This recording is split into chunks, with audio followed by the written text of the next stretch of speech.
أعوذ بالله من الشيطان الرجيم بسم الله الرحمن الرحيم قد أفلح المؤمنون الذين هم في صلاتهم خاشعون والذين هم عن اللغو معرضون والذين هم للزكاة فاعلون 18واں پارے کے شروع میں سورۃ المؤمنون شروع ہو رہا ہے۔ اس سورت کے شروع میں اللہ تعالیٰ نے ایمان والوں کی صفات کو بیان کیا ہے، اس لیے اس سورت کا نام سورۃ المؤمنون ہے۔ اس سورت کی شروع کی 10 آیتوں میں ایمان والوں کی 7 صفات کا بیان ہے۔ پہلی صفت یہ ہے کہ وہ لوگ نماز خشوع اور خضوع کے ساتھ پڑھتے ہیں۔ نماز خشوع اور خضوع سے پڑھنے کا مطلب نماز میں عاجزی اور انکساری کرنا ہے، ادھر ادھر نہیں دیکھنا ہے۔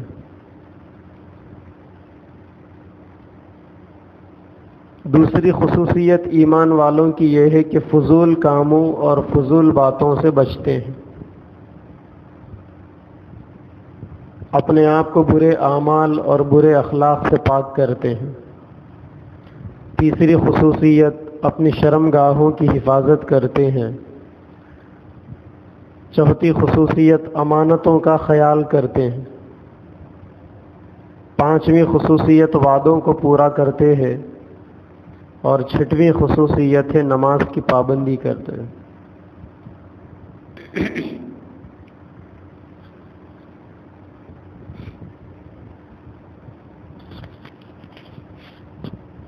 آگے اللہ نے اپنی قدرت کا کرشمہ بیان کرتے ہوئے فرمایا، وَهُوَ الَّذِي أَنشَأَ لَكُمُ السَّمْعَ وَالْأَبْصَارَ وَالْأَفْئِدَةَ کہ اللہ تعالیٰ نے تمہیں کان سننے کے لیے، آنکھ دیکھنے کے لیے اور دل سمجھنے کے لیے عطا کیے ہیں، تاکہ تم اس کو کام میں لاؤ اور اللہ تبارک و تعالیٰ کی مرضی کے مطابق شکر ادا کرتے رہو۔ لیکن قلیلا ما تشکرون، اللہ تعالیٰ کے ان نعمتوں کا شکر ادا کرنے والے بندے بہت کم ہی ہیں۔ کافروں کے بارے میں اللہ نے فرمایا، حتی اذا جاء احدهم الموت قال رب ارجعون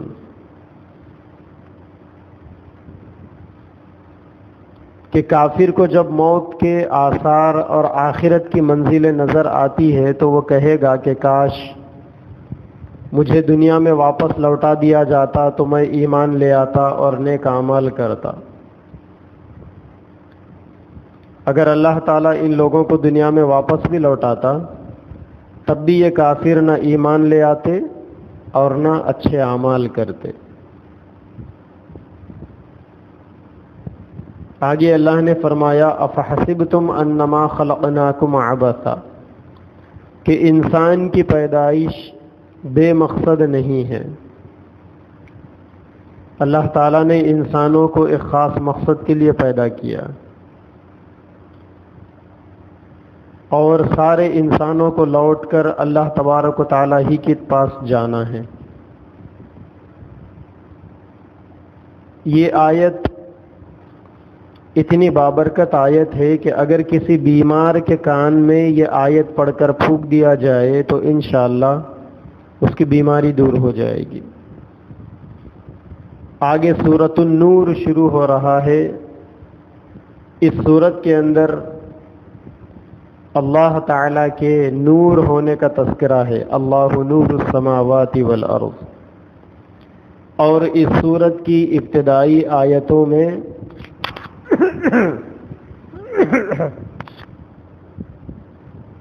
اسلام کا جو کرمنل لا ہے اس کا تذکرہ ہے۔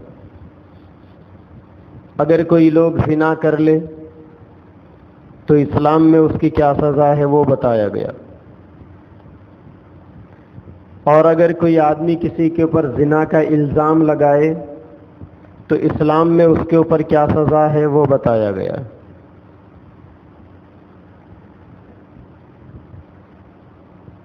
اگر غیر شادی شدہ مرد یا غیر شادی شدہ عورت زنا کر لے تو اسلام یہ کہے گا کہ دونوں کو 100 کوڑے مارے جائیں گے. لیکن اگر شادی شدہ مرد اور شادی شدہ عورت زنا کر لے تو کمر تک گڑھا کھودا جائے گا. ان لوگوں کو گڑھے میں ڈھانپ کر اوپر جو آدھا جسم ہے پتھر مار مار کر ان کو ختم کر دیں گے. یہ زنا کرنے والوں کی سزا ہے. اگر کوئی کسی پاک مرد یا پاک عورت کے اوپر زنا کا الزام لگائے تو ان سے کہا جائے گا کہ تم 4 گواہوں کو پیش کرو. اگر وہ 4 گواہوں کو پیش کریں گے تب تو ٹھیک ہے، ورنہ الزام لگانے والے کو گھیر کر 80 کوڑے مارے جائیں گے. اس سورت کے شروع میں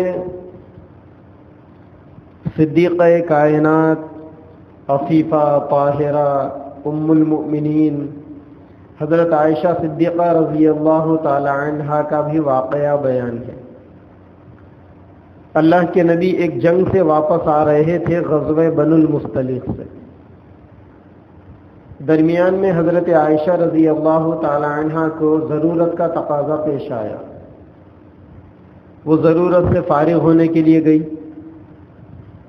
جب وہ واپس آئی تو انہوں نے دیکھا کہ ان کا ہار کہیں گر گیا. تو پھر وہ دوبارہ اپنا ہار لانے کے لیے واپس گئی. جو صحابہ حضرت عائشہ کی پالکی اٹھا کر اونٹ کے اوپر رکھنے کی خدمت پر مامور تھے، انہوں نے یہ سمجھا کہ حضرت عائشہ پالکی کے اندر بیٹھی ہوئی ہے، پالکی کو اٹھا کر اونٹ پر رکھ دیا، قافلہ چلے گیا. جب حضرت عائشہ لوٹ کر واپس آئیں تو دیکھا کہ قافلہ چلے گیا، تو وہیں پر چادر اوڑھ کر وہ بیٹھ گئی. تو ایک صحابی آئے، انہوں نے حضرت عائشہ رضی اللہ تعالی عنہا کو وہاں سے بلا کر لے کر آئے. منافقین کا جو سردار تھا عبداللہ ابن ابی بن سلول، اس ملعون نے اس صحابی کے اوپر حضرت عائشہ رضی اللہ تعالی عنہا کے بارے میں الزام لگایا. اللہ کے نبی صلی اللہ علیہ وسلم کے لیے بڑا سخت آزمائش کا مرحلہ تھا. حضرت عائشہ اپنے مائکے حضرت ابو بکر صدیق رضی اللہ تعالی عنہ کے گھر چلی گئی.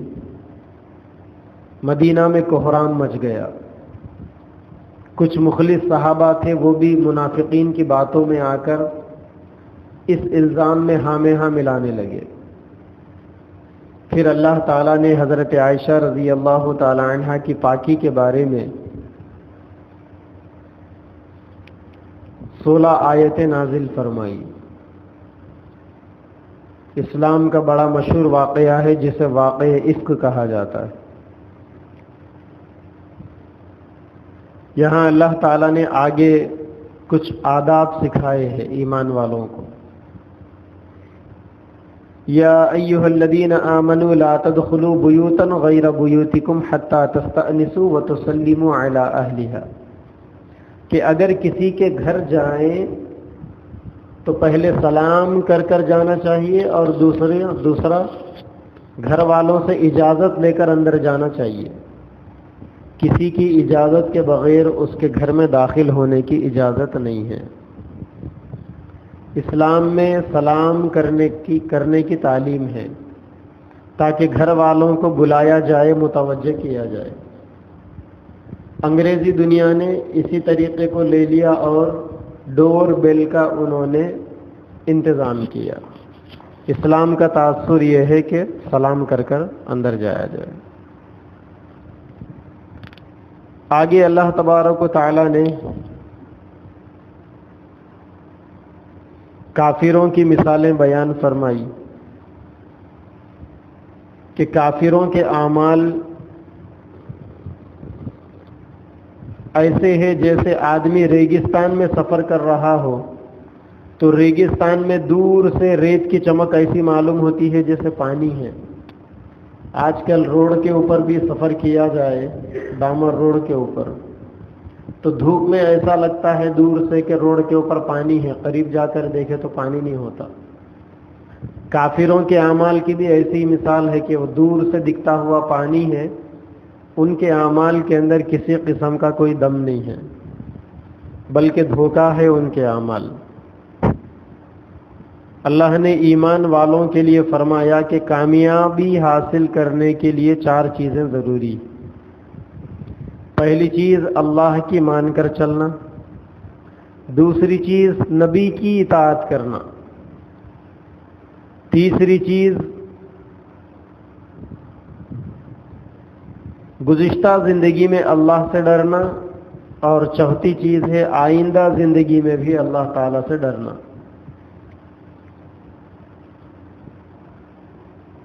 آگے اللہ تبارک و تعالیٰ نے کسی کے گھر جانے کا ایک ادب سکھایا. یا ایھا الذین آمنوا لیستأذنکم الذین ملکت ایمانکم والذین لم یبلغوا الحلم منکم 3 مرات، کہ اگر کسی کے گھر میں جائیں تو خاص طور پر 3 وقتوں میں اجازت لینا ضروری ہے. من قبل صلاۃ الفجر، پہلا وقت فجر سے پہلے اگر کسی کے گھر میں گئے اجازت لے کے اندر جانا. وحین تضعون ثیابکم من الظہیرہ، دوسری چیز دوپہر کے وقت جب لوگ گرمی کی وجہ سے اپنے کپڑے اتار کر رکھتے ہیں. ومن بعد صلاۃ العشاء، تیسری چیز عشاء کی نماز کے بعد. آج کل لوگوں کے گھروں کے اندر اچھے دروازے ہیں، پہلے ایسا نہیں تھا نا. لوگ اپنے گھروں پر صرف پردہ لٹکا لیتے تھے، وہی دروازہ ہوتا تھا. تو اسلام نے یہ ادب سکھایا کہ کسی کے گھر میں جانے کا ادب یہ ہے کہ پہلے گھر والوں سے اجازت لیں پھر اندر جائیں. ان کی اجازت کے بغیر اندر نہیں جائیں، کیونکہ اس سے آدمی کی جو پرائیویسی ہے، آدمی کے جو گھریلو معاملات ہیں وہ متاثر ہوتے ہیں. اس سے پتہ نہیں کون آدمی اپنے گھر کے اندر کیسی حالت میں ہوگا.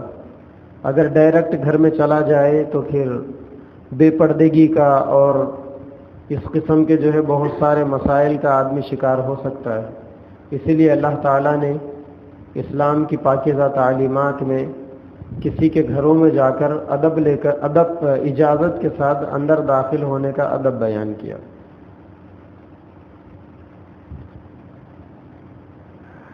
18واں پارے کے اخیر میں ایک سورت شروع ہو رہی ہے، سورہ فرقان. اس سورت کے شروع میں اللہ تعالیٰ نے کافروں اور مشرکین کے بہت سارے سوالات کا جواب دیا ہے.